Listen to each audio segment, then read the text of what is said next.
Welcome to Spock, the ultimate leave management system for Slack. In this video, we'll guide you through setting up a leave policy for your team. Let's get started. First things first, we'll need to set up your leave types. To do this, navigate to your dashboard, then click on Settings and select Leave Types. Here, you'll see a list of existing leave types. To configure a leave type, simply click on it. Now, let's explore the leave type form. This is where you customize the specifics of each leave type to fit your organization's needs. First, we have the active switch.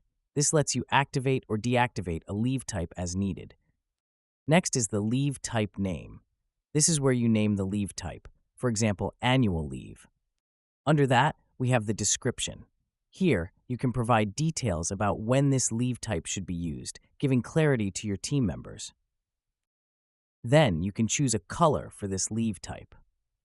This color will represent the leave type in calendars and reports, making it easy to distinguish. Next up is the discrete name. If the leave type is sensitive and you want to protect user privacy, you can assign a neutral name that will appear instead. You can decide if approval is required for this leave type.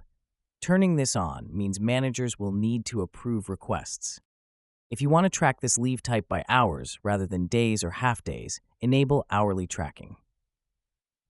The substitute option allows the requester to select a team member who will cover for them during their absence.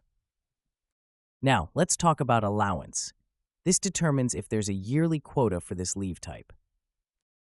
If allowance is enabled, you'll set a default yearly allowance, the number of days allocated annually to each team member. Remember, you can adjust individual allowances at any time. You can choose to allow allowance overrun. This means team members can request more leave than their allocated balance, potentially resulting in a negative balance. The allowance carryover feature lets you carry unused leave into the next period. Let's select a carryover policy. You have three options: no carryover, unused leave isn't carried over, remaining count, all unused leave is moved to the next period. Limited count, up to a maximum number of days you specify is carried over. Choose the option that best suits your company's policy. Lastly, set the carryover expiration. This defines how many days into the new period the carried over leave remains valid. Don't forget about the Slack status update. Enabling this will automatically update a team member's Slack status when they're on leave.